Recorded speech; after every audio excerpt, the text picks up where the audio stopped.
मिट्टी भी सोना या सोना भी मिट्टी। फ्रेंड्स, आज मैं आपके सामने जिन दो ग्रहों की युति को शेयर करने जा रही हूँ वो लगभग मैक्सिमम 90% से ज़्यादा लोगों की कुंडली में वो युति होती है। वो युति है शुक्र और बुध की। ये दोनों ग्रह आपस में परम मित्र माने जाते हैं। लाल किताब के अकॉर्डिंगली बुध को दुर्गा का रूप कहा जाता है और शुक्र को लक्ष्मी का रूप बोला जाता है।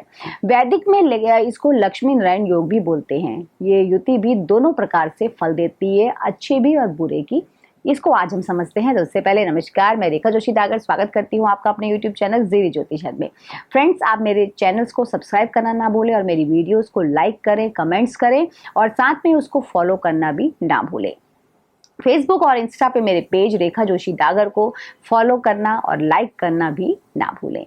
फ्रेंड्स, लाल किताब के अकॉर्डिंगली जो इस युति के बारे में बोला जाता है कि राज संबंध शर्तें ना करता, रिज़्क दौलत कर बढ़ता है, खाली दृष्टि हो शनि उम्दा, तराजू माया घर चलता है। 8 छठे 2 9 3 12 मनसूई सूरज तो होते हैं। लाल किताब एस्ट्रोलॉजी के लॉ के अकॉर्डिंगली उसके हिसाब से जब दो ग्रह मिलते हैं तो उनके मिलने से एक बनावटी ग्रह का निर्माण होता है। इन दोनों के मिलने से एक बनावटी सूर्य बनता है और ये बनावटी सूर्य यानी कि ये युति अगर सेकंड हाउस में, थर्ड हाउस में, 6th हाउस में, 8th हाउस में, 9th हाउस में या फिर 12th हाउस में बन रही होती है तो यहाँ पर सूर्य का जो असर भी मिलता है।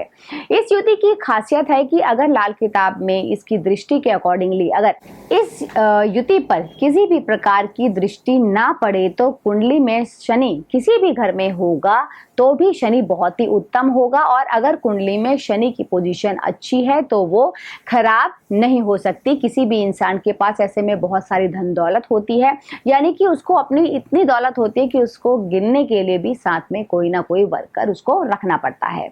ऐसे जातक को ना तो अपने बिजनेस से रिलेटेड, ना अपने काम धंधे से रिलेटेड कोई कमी होती है, ना पैसों से रिलेटेड कोई कमी होती है और घर गृहस्थी का भी उसको उत्तम सुख मिलता है। बस यहाँ पर आपने क्या ध्यान रखना है कि अपने कैरेक्टर को एकदम साफ रखना है।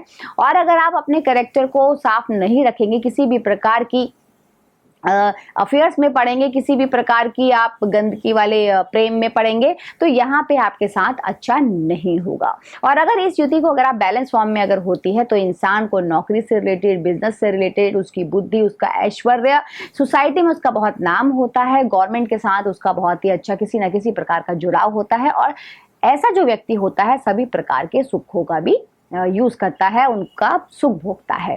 अगर अनबैलेंस है उनकी ये जो युति है तो ऐसे में अगर वो युति खराब हो गई है तो कहीं ना कहीं उनको अपनी प्रॉब्लम होती है या फिर कई बार व्यक्ति अपने कर्मों के द्वारा भी अपनी इस युति को अपनी कुंडली में खराब कर देता है, जिससे कि उसको अपनी जॉब में, अपने बिजनेस से अपने कहीं ना कहीं प्रॉब्लम भी रहती है और गृहस्थी में भी उतार चढ़ाव उसको देखने को मिलते हैं। और वहीं अगर बिजनेस अच्छा है तो गृहस्थी, उसकी पर्सनल लाइफ में कहीं ना कहीं प्रॉब्लम भी बनी रहती है। जब ये युति नेगेटिव होती है तो ऐसे में व्यक्तियों का एक्स्ट्रा मैरिटल अफेयर होता है और समाज में उनका नाम भी खराब होने लगता है, उनके बिजनेस में भी, उनके जॉब में भी कहीं ना कहीं उतार चढ़ाव देखने को मिलता है। और ऐसे जो व्यक्ति होते हैं उनके अंदर कहीं ना कहीं ये भी देखा गया है कि कॉन्फिडेंस की बहुत कमी होती है, प्रॉपर वो बोल नहीं पाते हैं और कई बार ऐसे व्यक्ति बोलते भी भूल जाते हैं कि उनको बोलना क्या था। जब ये युति पॉजिटिव होती है तो कम पढ़ा लिखा भी जो इंसान होता है वो बहुत ही नॉलेज का मालिक होता है और जब ये युति नेगेटिव होती है तो पढ़ा लिखा इंसान भी अनपढ़ों जैसा बिहेव करता है। इनकी पढ़ाई उनके प्रॉपर काम नहीं आती है।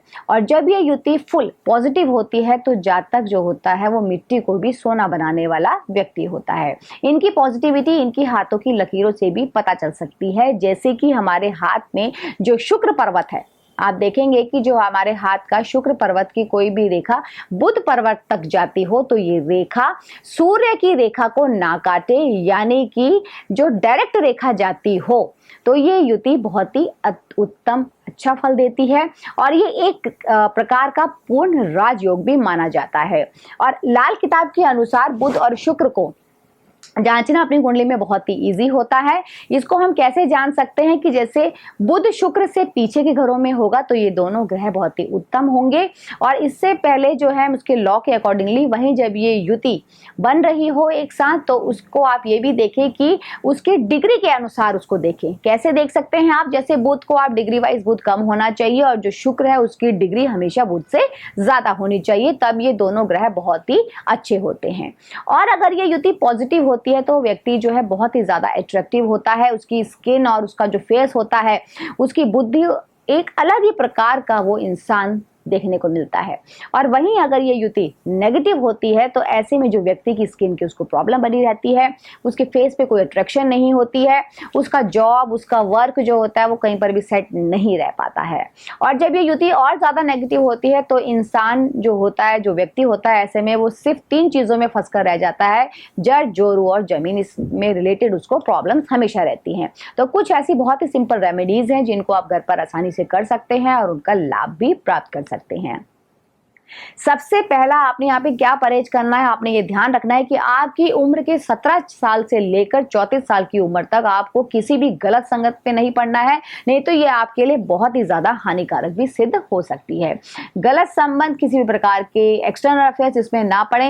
इस युति को ठीक रखना है तो लाइफ में एक बार आप कोशिश करें कि अगर आपको मौका मिले तो कन्यादान आप जरूर करें, ये सबसे उत्तम उपाय आपका होगा। और इसमें एक और आप उपाय कर सकते हैं कि जो हाथ से पीसने वाली चक्की होती है उसको आप अपने घर पे लाएं, उसको कच्चे दूध से आप लगातार 43 डेज तक धोते रहें और उसके बाद उसको साफ पानी से धोकर अपने हाइट से ऊंचे वाले स्थान पे आप उसको रख दीजिए, इससे भी आपको बहुत ही फायदा मिलेगा।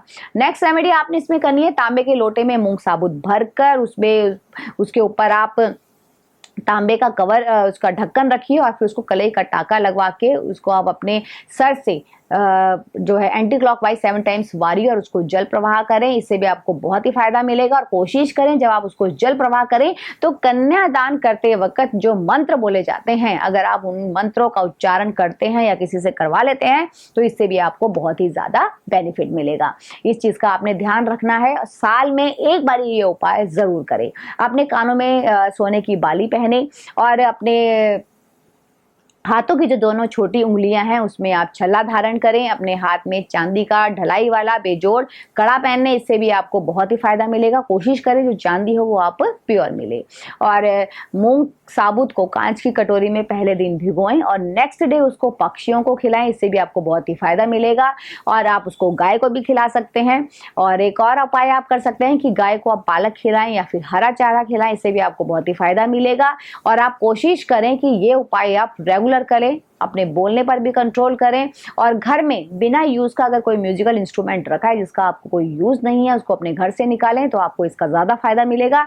अपने आगे आने वाले एपिसोड्स में इन युतियों के बारे में, बुध और शुक्र की युति अलग अलग घरों में क्या प्रभाव देगी, क्या उपाय कर हम उसका अच्छा रिजल्ट ले सकते हैं, उसके बारे में हम डिस्कस करेंगे। तब तक आप अपने घर में स्वस्थ रहें, सुरक्षित रहें। इन्हीं मंगल कामनाओं के साथ जय श्री कृष्ण।